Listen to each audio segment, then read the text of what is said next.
بسم اللہ الرحمن الرحیم۔ گمنام ہیرو کے معزز ناظرین، السلام علیکم۔ آئیے چلتے ہیں کہانی کی طرف۔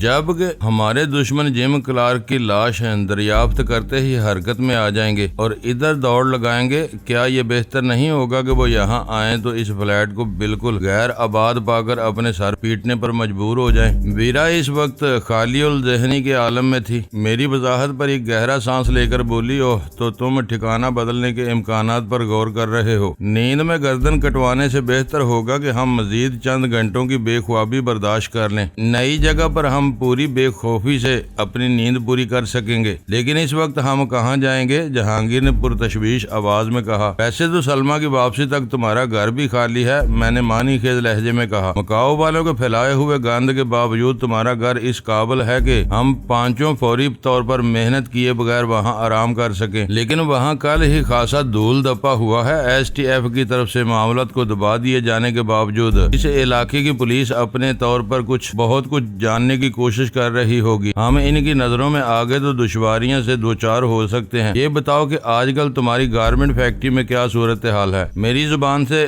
جہانگیر کی گارمنٹ فیکٹری کا ذکر سن کر سب ہی مستفسرانہ نگاہوں سے اس کی طرف دیکھنے لگے۔ اس نے پھاڑ کھانے والی نظروں سے مجھے گھورنا شروع کر دیا۔ پھر بے بسی سے بولا، شہر میں ہر درجے کے ہزاروں ہوٹلوں کی بھرمار ہے، کیا ہم ان میں سے پناہ نہیں لے سکتے؟ اگر فیکٹری چل رہی ہے تو ہمیں ہوٹلوں کا ہی رخ کرنا پڑے گا۔ میں نے بھانپ لیا کہ وہ کسی وجہ سے ہمیں فیکٹری لے جانے سے گریز کر رہا تھا۔ میں نے براہ راست اصرار کرنے کے بجائے مایوسی سے کہا، یک وقت 5 افراد کسی ایک ہوٹل میں پہنچے تو ہر ایک کی نظروں میں آ جائیں گے، ہمیں ایک دوسرے کا ساتھ چھوڑنا ہوگا۔ تمہاری فیکٹری میں ہم اکٹھے اور زیادہ محفوظ رہیں گے۔ کیا آج کل کام زوروں پر ہے؟ فیکٹری میں الو بول رہے ہیں، وہ برا سا منہ بنا کر بولا۔ حکومت کی ایک پالیسی پر زور و شور سے عمل نہیں ہونے پاتا کہ کوئی سرکاری بزر نئی پالیسی لے آتا ہے، ریبیٹ میں کمی ہونے سے سارے منافع بخش سودے خسارے میں چلے گئے ہیں اور فیکٹریاں بند ہو گئی ہیں۔ میں نے بھی فیکٹری میں تالا ڈلوا دیا ہے۔ میں نے سنا ہے کہ گارمنٹ فیکٹریوں میں مزدوروں اور کاریگروں کی بڑی تعداد کام کرتی ہے۔ فیکٹریاں بند ہو رہی ہیں تو یہ سب کہاں جائیں گے؟ ویرا کی آنکھوں میں یک بہ یک دلچسپی عود کر آئی۔ بوجھ ڈھوئیں گے، ٹھیلے لگائیں گے یا پھر چوریاں اور ڈکیٹیاں کریں گے؟ جہانگیر نے لا تعلقانہ بیزاری کے ساتھ جواب دیا، وہ کچھ نہ کچھ کر کے اپنے پیٹ کا جہنم بھر لیں گے۔ کارخانوں والے تو کچھ بھی نہیں کر سکیں گے۔ بازار میں مندی ہو تو 10,000 کی مشین کو کوئی 2,000 میں بھی نہیں پوچھتا۔ سب میری طرح گھر سے کھانے کی پوزیشن میں نہیں ہوتے۔ بعض لوگ تو اپنا کاروبار جمانے کے شوق میں سب کچھ بیچ باچ کر داؤ پر لگا دیتے ہیں۔ اس موضوع پر ہم کسی اور وقت بات کر لیں گے۔ میں نے ایک بار پھر درمیان میں ٹانگ اڑا دی۔ فیکٹری بند ہے تو تم ہمیں وہاں لے جانے میں کیوں ہچکچا رہے ہو؟ اور میری سمجھ میں یہ نہیں آ رہا کہ تم فیکٹری ہی میں گھسنے پر کیوں تل گئے ہو؟ وہ جلا کر اشتباہ آمیز لہجے میں بولا، اس غیر آباد صنعتی علاقے میں تم 4 دن بھی آرام سے نہیں رہ سکو گے۔ میرے اصرار کی وجہ صاف اور معقول ہے کہ ہمارے لیے تمہاری فیکٹری بہت محفوظ رہے گی۔ میں نے بدستور تحمل اور نرمی سے کہا، تمہارے انکار کی وجہ معقول ہوئی تو ہم ہوٹلوں کا رخ کر لیں گے۔ اس نے سخت اور نہایت غیر دوستانہ انداز میں اپنا داہنا ہاتھ میرے شانے پر رکھا اور مجھے تقریباً کھینچتا ہوا ڈرائنگ روم سے باہر لیتا چلا گیا۔ اس وقت وہ کسی غسیلے سانڈ کی طرح ہانپ رہا تھا۔ تم مجھے زچ کرنے پر کیوں تلے ہوئے ہو؟ ایک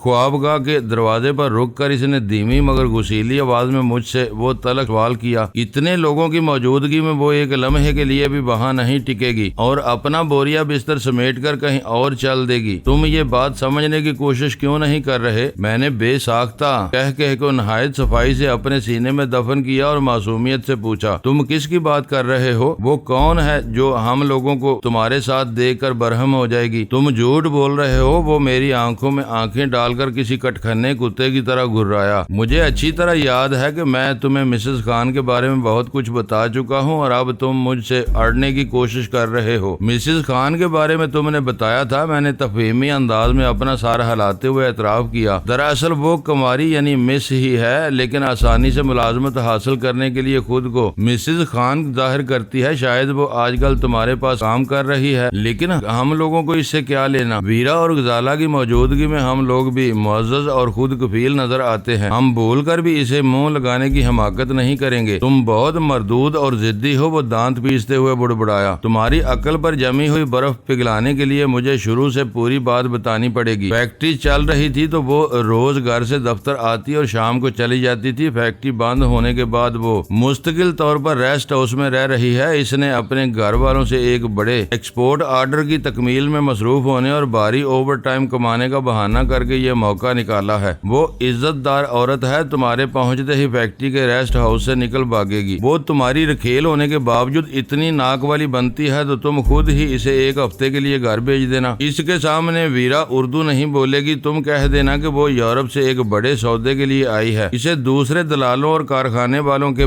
چنگل سے محفوظ رکھنے کے لیے تم نے اسے فیکٹری کے ریسٹ ہاؤس میں لا ڈالا ہے۔ ہم تینوں ویرا کے مقامی ایجنٹ بن جائیں گے، ہمارا مسئلہ حل ہو جائے گا اور مس خان بھی ایک ہفتے بعد تمہارے سینے پر مونگ ڈلنے کے لیے موجود ہوگی۔ ایسے یہ بہت شرم کی بات ہے کہ لی وانگ سے بارہا اپنے کولے کی ہڈیاں اتروانے اور چڑھوانے کے باوجود تم اپنی بدماشیوں سے باز نہیں آئے۔ سلمہ کو پتا چل گیا کہ تم نے فیکٹری کو اپنی عیاشیوں کا گڑھ بنا لیا ہے تو وہ زمین اور آسمان ایک کر دے گی۔ اس کے فرشتوں کو بھی ان چکروں کا علم نہیں ہے۔ وہ آنکھیں نکال کے گرایا۔ تم نے اس سے میری چگلی کھائی تو یاد رکھنا کہ میں بھی غزالہ کے سامنے تمہارے کرتوتوں کے پشتارے کھول کر رکھ دوں گا۔ مجھے تم سے ایسی ہی کمینگی کی امیدیں ہیں، میں نے شکایتی لہجے میں کہا۔ فی الحال یہاں سے منتقلی کا معاملہ طے کرو، میں تم سے بعد میں نپٹوں گا۔ مس خان بھی تمہارے بارے میں بہت کچھ جاننا چاہتی ہوگی، یعنی تم میرے خلاف بڑکاؤ گے۔ وہ اسی وقت لڑنے مرنے پر آمادہ ہو گیا۔ میں ایسی چچوری حرکتیں نہیں کرتا، میں نے اطمینان سے کہا۔ جو کچھ کروں گا پہلے تمہیں بتا کر کروں گا۔ اندر کیا ہو رہا ہے؟ اچانک ڈرائنگ روم کی طرف سے ویرا نے ہانک لگائی۔ کوئی مسئلہ ہے تو جہانگیر کی فیکٹری پر لعنت بھیجو، ہم کینٹ اسٹیشن کے فٹ پاتھی ہوٹلوں میں بھی رات گزار سکتے ہیں۔ جہانگیر نے مجھے خونخوار نظروں سے گھورا، پھر نہایت خوش دلانہ لہجے میں وہیں سے ویرا کو جواب دیا۔ ہم بس ابھی فیکٹری چل رہے ہیں، ہم لوگ وہاں غسل خانوں کی کمی کے بارے میں تبادلہ خیال کر رہے تھے۔ ویرا ڈرائنگ روم سے نکل آئی اور بولی، غسل خانوں کی باری آئے گی تو اس مسئلے کا حل بھی نکال لیا جائے گا۔ گالان سے ہم بہت سے تجربات ساتھ لے کر آئے ہیں۔ اس وقت کا اہم ترین مسئلہ 5 عدد نرم اور آرام دہ بستروں کا ہے جو تمہاری فیکٹری میں کپڑے کے تھان جما کر بھی تیار کیے جا سکتے ہیں۔ تم گارمنٹ فیکٹریوں کے بارے میں بہت کچھ جانتی ہو۔ جہانگیر نے اسے اپنے روبرو پا کر سعادت مندی سے دانت نکال دیے۔ شفٹوں میں کام کرنے والے کاریگر واقعی موٹے موٹے تھان پھیلا کر اپنے آرام کے لیے ایسے نرم بستر تیار کرتے ہیں کہ پھر سپروائزر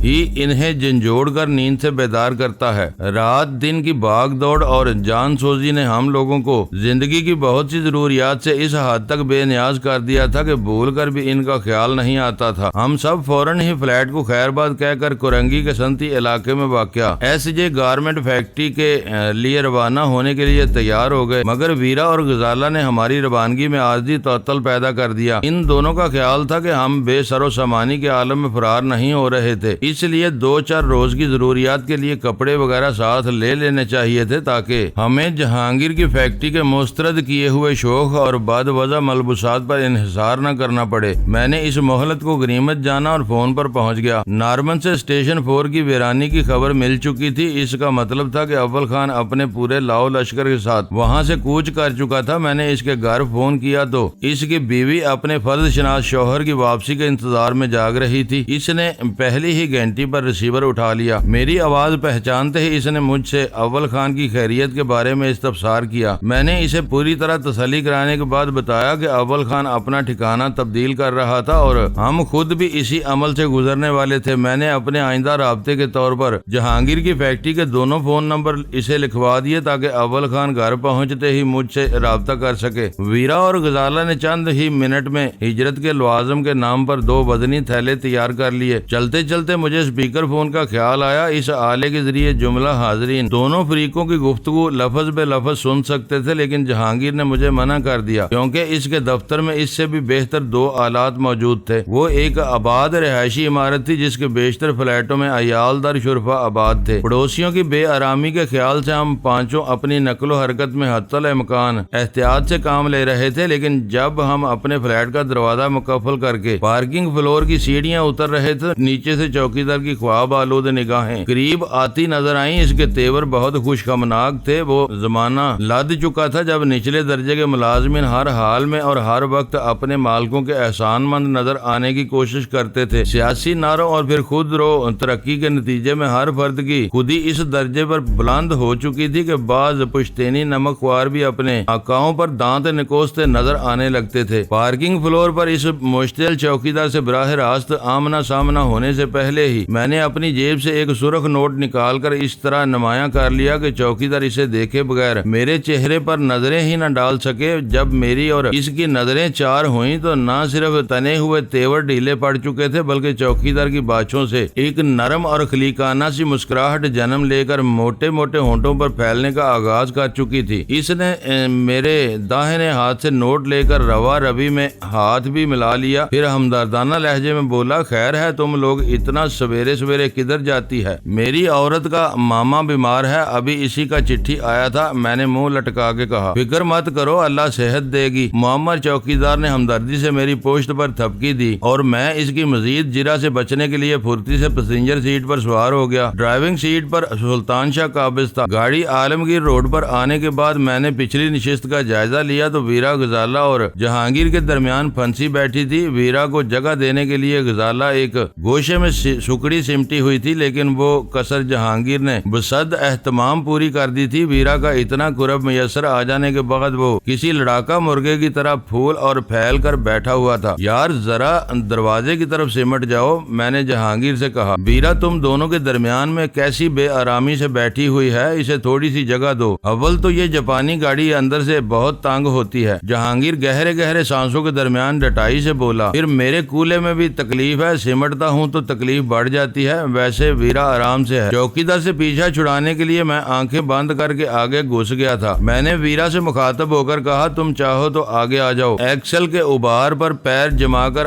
بیٹھنا آسان نہیں ہوتا، بس اب چلتے ہی رہو۔ ویرا سے پہلے جہانگیر بول پڑا، کوئی لمبا سفر نہیں ہے، 10-15 منٹ کی بے آرامی سے کوئی قیامت نہیں آ جاتی، تم ٹھیک کہہ رہے ہو۔ ویرا نے گہری سنجیدگی سے اس کی تائید کی، بس اتنی مہربانی کرو کہ اپنا داہنا بازو میری پسلیوں اور پہلو سے نکال کر پشت گاہ پر پھیلا لو، یہ لمحہ بے لمحہ میرے بدن میں پیوست ہوا جا رہا ہے۔ 4 بے ساختہ کہکہوں سے گاڑی لرز کر رہ گئی۔ جہانگیر نے بکھلا کر اپنا داہنا ہاتھ پشت گاہ پر پھیلا لیا۔ کیبن میں اندھیرا ہونے کی وجہ سے میں اس پھٹکار کا اندازہ نہیں لگا سکا جو جہانگیر کے چہرے پر برس رہی ہوگی۔ تمہیں بلا وجہ چوٹیں کرنے میں مزہ آتا ہے، میرا بازو تو تمہارے بدن سے بہت دور تھا۔ جہانگیر اپنی خیفت مٹانے کے لیے تلخ لہجے میں بڑبڑا رہا تھا۔ غلطی ہو گئی۔ چند ثانیوں بعد غزالہ دھیرے سے بولی، فلیٹ سے روانہ ہونے سے پہلے ہمیں جہانگیر کی فیکٹری فون کر دینا چاہیے تھا، ایسا نہ ہو کہ چوکیدار کسی دور افتادہ کونے میں پڑا بے خبر سوتا رہے اور ہم فیکٹری کے پھاٹک پر اپنا سر مارتے رہیں۔ بات معقول ہے، سلطان شاہ نے فوراً اس کی تائید کی، لیکن ذرا دیر سے سوجی ہے،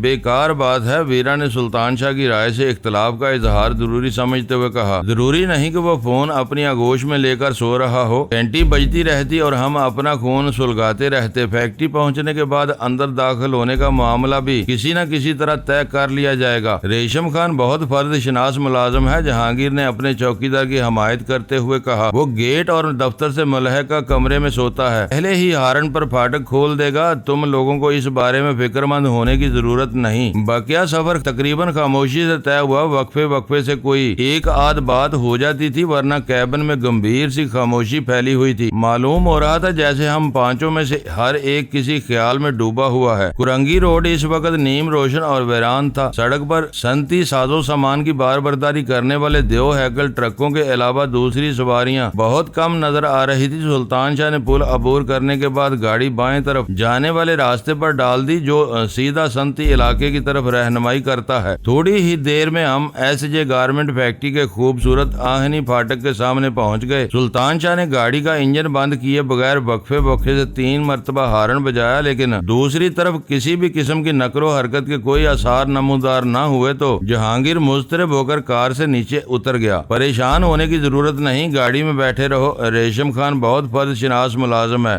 ویرا نے احتجاجیہ لہجے میں جہانگیر کو اس کے کہے ہوئے الفاظ یاد دلائے، وردی وغیرہ پہن کر بس باہر آتا ہی ہوگا۔ ویرا کے الفاظ نے جہانگیر کی کھوپڑی پر تازیانے کا کام کیا اور وہ جھنجھلا کر دونوں مکوں سے پھاٹک پیٹنے لگا۔ اب بھی ریشم خان باہر نہ نکلا تو جہانگیر اپنا سر پیٹنے پر مجبور ہو جائے گا۔ ویرا ہنس کر بولی۔ وہ مرحلہ آنے سے پہلے ہی اندر سے چوکیدار کی خمار آلود مستفسرانہ آواز گونجی۔ جواب میں جہانگیر حلق کے بل داڑنے لگا۔ غنیمت یہ تھا کہ وہ بڑی بڑی فیکٹریوں پر مشتمل صنعتی علاقہ تھا۔ فضا میں مشینوں کا شور رچا ہوا تھا اور ایس جے گارمنٹ سے متصل فیکٹریوں کے پھاٹک بھی اتنی دور تھے کہ جہانگیر کی آواز وہاں تک نہیں پہنچ سکتی تھی، ورنہ اس کی غسیلی آوازوں پر وہاں اچھی خاصی بھیڑ جمع ہو سکتی تھی۔ شاید اپنے مالک کی بگڑی ہوئی آواز پہچانتے ہی ریشم خان پر زلزلہ طاری ہو گیا، کیونکہ فوراً ہی آہنی پھاٹک کی پرشور آوازیں بلند ہونے لگیں۔ پھر ذیلی کھڑکی کے بجائے ایک جھٹکے سے پھاٹک کا ایک پٹ اندر کھلتا چلا گیا۔ جہانگیر غیر محسوس لنگڑاہٹ کے ساتھ ریشم خان کی طرف جھپٹا اور اس کا گریبان تھام کر اس پر برسنے لگا۔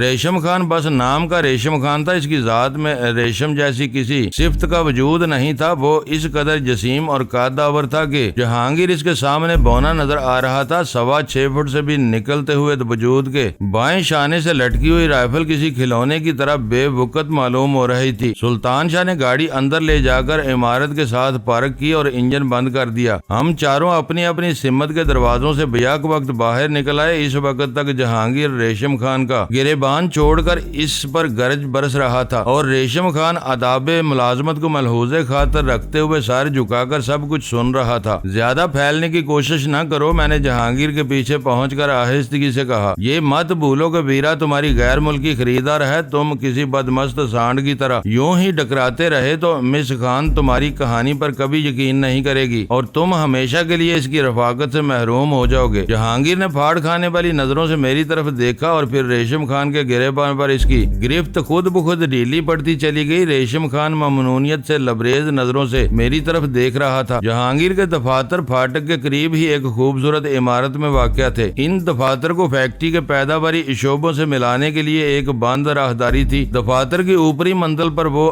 ریسٹ ہاؤس واقع تھا جہاں ان دنوں مس خان کا بسیرا تھا۔ ریشم خان کی رہنمائی میں ہم دفاتر والی عمارت میں داخل ہوئے۔ ایک کشادہ استقبالیہ بیٹھک اور وسیع دفتری ہال سے گزر کر ہم جہانگیر کے کمرے کے قریب پہنچے تو اس کا دروازہ کھلا ہوا تھا اور اندر سے خنک ہوا کے جھونکے باہر آ رہے تھے۔ اس بند فضا میں پھیلی ہوئی گوں گوں کی آواز سے صاف ظاہر ہو رہا تھا کہ جہانگیر کے کمرے کا ایئر کنڈیشنر چل رہا تھا۔ ریشم خان مجرمانہ انداز میں سر جھکائے باہر کھڑا رہا۔ ہم سب اس کشادہ اور نظر فریب دفتر میں داخل ہوئے تو وہاں کا نقشہ ہی کچھ اور تھا۔ کمرہ بہت بڑا تھا، فرش پر دبیز قالین پڑا ہوا تھا اور 3 میزوں اور صوفہ سیٹ کے علاوہ قالین کا بڑا حصہ خالی پڑا ہوا تھا، لیکن ریشم خان کی خوددار طبیعت نے سطح زمین پر پڑاؤ کرنا مناسب نہیں سمجھا تھا۔ اس کمرے میں جہانگیر کی میز ہی سب سے بڑی تھی۔ ریشم خان نے اس میز کی آرائش کا سارا سامان سمیٹ کر کمپیوٹر ٹیبل پر ڈھیر کیا ہوا تھا اور میز پر دبیز بستر لگایا ہوا تھا۔ وہ بند اور ایئر کنڈیشن کمرے میں اپنے صاحب کی میز پر خواب خرگوش کے مزے لے رہا تھا۔ اسی وجہ سے اسے ہماری گاڑی کے ہارن کا شور متوجہ نہیں کر سکا تھا۔ اس بار ہم کھلی فضا کے بجائے دفتر کے در و دیوار میں محبوس تھے۔ اس بات کا کوئی خطرہ نہیں تھا کہ دفتر میں ہونے والی باتوں کی بھنک مس خان کے کانوں تک پہنچ سکے۔ جہانگیر شیر ہو کر ایک مرتبہ پھر ریشم خان پر برس پڑا۔ وہ اپنا سر جھکائے ندامت اور بے بسی سے وہ پھٹکار سنتا رہا۔ اس دوران میں ویرا کے ہونٹوں پر دبی دبی احتجاجیہ مسکراہٹ مچلتی رہی۔ شاید اسے یہ دیکھ کر خوشی ہوئی تھی کہ وہ جہانگیر کے اعتماد کے ایک آدمی نے اس کی توقعات کے بالکل برعکس رویے کا مظاہرہ کیا تھا۔ قصہ طول پکڑتے دیکھ کر مجھے مداخلت کرنی پڑی۔ میں نے درست لہجے میں ریشم خان سے کہا، اب اداس اونٹ کی طرح منہ لٹکائے کیوں کھڑے ہو؟ صاحب کی میز پر سے بستر اٹھاؤ اور یہاں سے نکل جاؤ۔ ریشم خان شاید ایسے ہی کسی موقع کی تلاش میں تھا۔ اس نے لپک کر میز پر سے اپنا وزنی بستر سمیٹا اور آنن فانن میں اسے لے کر وہاں سے غائب ہو گیا۔ اس کے جاتے ہی ہم سب آرام دہ صوفے پر بیٹھ گئے۔ جہانگیر بڑبڑاتے ہوئے اپنی میز کی درازوں کا جائزہ لینے لگا۔ ویرا نے اس پر چوٹ کرنے کا ارادے سے زبان کھولنے کا ارادہ کیا ہی تھا کہ میں نے متوقع تلخی کو ٹالنے کی نیت سے اسے آنکھوں ہی آنکھوں میں خاموش کر دیا۔ کمرہ بہت آرام دہ اور ٹھنڈا ہے۔ میرا خیال ہے کہ ہم سب مل جل کر یہیں آرام کر لیں گے۔ غزالہ نے جہانگیر کے دفتر کا ناقدانہ جائزہ لینے کے بعد موضوع بدلتے ہوئے کہا، کل متبادل انتظامات کر لیے جائیں گے۔ ریشم خان یہاں چارپائیوں کا بندوبست کر دے گا۔ جہانگیر نکاس کے راستے کی طرف بڑھتے ہوئے بولا، میں ابھی تھوڑی دیر میں واپس آتا ہوں۔ جس چیز کی ضرورت ہو بلا تکلف اسے بتا دینا۔ چارپائیاں کھٹملوں کے بغیر ہونی چاہیے۔ ویرا کسی بھی وقت فکرے بازی سے نہیں چوکتی تھی۔ جب فیکٹری دن رات چلتی تھی تو ہر رات 50 کاریگر یہاں سوتے سوتے تھے۔ جہانگیر تلخ اور اونچی آواز میں بولا، اب وہ 2 چارپائیاں دن بھر کڑی دھوپ میں پڑی رہتی ہیں، تم دوربین کی مدد سے بھی ان میں کچھ تلاش نہیں کر سکو گی۔ اب یہ مس خان کو منانے گیا ہے، وہاں بھی اس کے سر پر کھٹمل سوار رہیں گے، ویرا بولی۔ جہانگیر کے دفتر میں اشیاء خورد و نوش سے بھرا ہوا جہازی سائز کا ریفریجریٹر بھی موجود تھا۔ کمرے کے ایک سرے پر نفیس ٹائلوں، ولایتی فٹنگز اور باتھ ٹب سے مزین باتھ روم بنا ہوا تھا۔ مجموعی طور پر وہ دفتر عارضی تو کیا قدرے طویل قیام کے لیے بھی بہت مناسب تھا۔ میں نے دفتر میں موجود دیگر ساز و سامان اور الماریوں وغیرہ کا جائزہ لیتے ہوئے ایک کیبنٹ کے پٹ پر تباہ آزمائی کی تو اندر کی ایک جھلک نظر آتے ہی میں نے اسے دوبارہ بند کر دیا۔ غنیمت یہ تھا کہ اس وقت ویرا میری طرف متوجہ نہیں تھی، بلکہ سلطان شاہ کو کوئی بات سمجھانے میں منہمک تھی۔ اگر وہ کیبنٹ میں سجی ہوئی بانت کی قیمتی شراب کی بوتلوں کی ایک جھلک بھی دیکھ لیتی تو اسی لمحے مختلف ہیلوں بہانوں سے میں نوشی کا دور شروع کر بیٹھی ہوتی۔ ریشم خان کھجور کے بان کی اکڑی ہوئی چارپائیاں لایا تو وہ اس کمرے میں بالکل بے جوڑ نظر آ رہی تھی، لیکن ان پر معقول بستر لگ جانے کے بعد ان چارپائیوں کی بدنمائی سفید براق چادروں کے نیچے چھپ گئی۔ بستر لگتے ہی ویرا نے دراز ہونے میں پہل کی، پھر ہم تینوں بھی یکے بعد دیگرے بستروں پر ڈھیر ہو گئے۔ تھوڑی دیر بعد جہانگیر بھی وہیں آ گیا۔ میزبان کی حیثیت سے اس نے ہر ایک کی ضروریات کے بارے میں پوچھ گچھ کی۔ ریشم خان کو ترش لہجے میں آخری ہدایت دی اور روشنیاں گل کر کے خالی بستر پر دراز ہو گیا۔ تم چاہو تو یہاں کروٹیں بدلنے کے بجائے اوپر ریسٹ ہاؤس میں چلے جاؤ، اس بے ہنگم چارپائی پر تمہارے کولے کا جوڑ تمہیں ستائے گا۔ اندھیرے میں ویرا کی ہمدردانہ آواز ابری۔ میرے خدا، جہانگیر دردناک آواز میں کراہا، میں کہاں جاؤں؟ بلا وجہ خدا کو تکلیف دے رہے ہو؟ اس بار ویرا بے رحمانہ ہنسی کے ساتھ بولی۔ کہہ تو رہی ہوں کہ اوپر ریسٹ ہاؤس میں چلے جاؤ، وہاں تن کے ساتھ تمہاری آتما کو بھی خاصا سکون مل سکے گا۔ ڈینی، اسے چپ کراؤ، جہانگیر نے اندھیرے ہی میں مجھ سے فریاد کی۔ معلوم ہوتا ہے کہ یتیم ہونے کی خبر نے اس بیچاری کے دماغ پر برا اثر ڈالا ہے، مسلسل بے مقصد باتیں کیے جا رہی ہے۔ خود سونے کی کوشش کرو اور دوسروں کو بھی سونے دو۔ میں نے دھیمے لہجے میں ویرا کو سرزنش کی۔ تھوڑی دیر میں اجالا پھیلنے والا ہے تو ہم میں سے کوئی بھی گہری نیند نہیں سو سکے گا۔ اجالے کی فکر نہ کرو، جہانگیر موقع محل سمجھے بغیر بول پڑا۔ تمام کھڑکیوں پر بلائنڈز پڑے ہوئے ہیں، اجالے کی ایک کرن بھی اندر نہیں آ سکے گی، یہ عموماً گرے ہوئے رہتے ہیں۔ پھر باڑ میں جاؤ اور ویرا کی تقریریں سنتے رہو، میں نے جل کر کہا اور اپنا منہ نرم تکیے میں لپیٹ لیا۔ پچھلی سرگرمیاں اتنی بھیانک اور روح فرسا تھیں کہ گہری نیند میں بھی مجھے انہی کے بارے میں خواب نظر آتے رہے، لیکن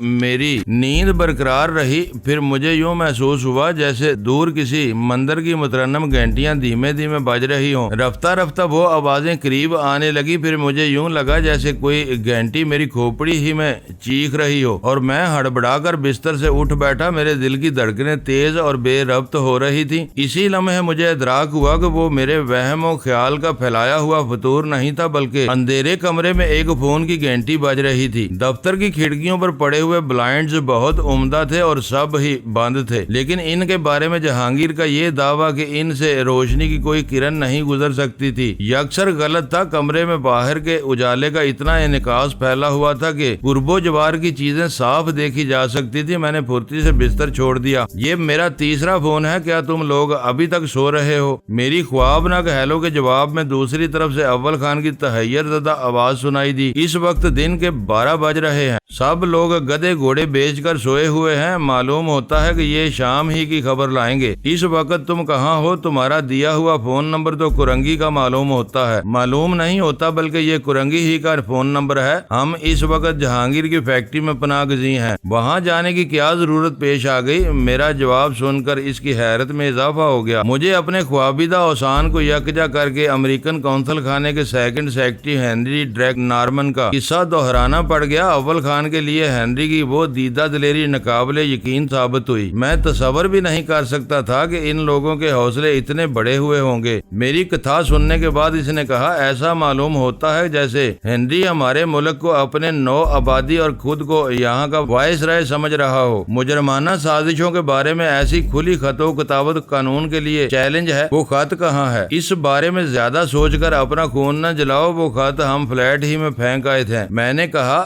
ہنری خود بھی ایک چالاک آدمی ہے۔ پیغام سرکاری لیٹر ہیڈ پر نہیں بلکہ سادہ کاغذ پر لکھا گیا ہے۔ ہو سکتا ہے کہ وہ تحریر بھی اس کی اپنی نہ ہو۔ یہ کھیل اسی طرح چلنے دو جیسے وہ لوگ چلانا چاہتے ہیں۔ خط کوریئر سروس سے آیا تھا۔ اول خان نے میری بات کاٹ کر کہا، خط، لفافے اور کوریئر سروس والوں کی مدد سے سب کچھ ثابت کیا جا سکتا ہے۔ ان لوگوں کو کہیں نہ کہیں تو لگام دینی ہی ہوگی۔ یہ لگام دینے کا موقع نہیں ہے۔ یہ کون ثابت کرتا پھرے گا کہ ہنری کے بھیجے ہوئے لفافے میں سے وہی تحریر برآمد ہوئی تھی جو ہم پیش کر رہے ہیں؟ دوسری بات یہ کہ ہنری نے وہ خط ایک امریکن شہری کو لکھا تھا۔ ہمیں ان بکھیڑوں میں پڑنے کی بجائے وہی راستہ اختیار کرنا چاہیے جو ایس ٹی ایف اپناتی ہے، مختصر اور محفوظ۔ یہ بہت اچھا ہوا کہ تم رات ہی فلیٹ سے نکل آئے، ورنہ تمہارے ساتھ کچھ بھی ہو سکتا تھا۔ میں نے اس کی بات کو اہمیت دیے بغیر کاٹ دیا۔ تم غیر ضروری باتوں میں الجھ رہے ہو۔ تم نے ابھی تک یہ نہیں بتایا کہ جم کلارک کے بارے میں تمہارے منصوبے کا کیا بنا۔ اگر اس وقت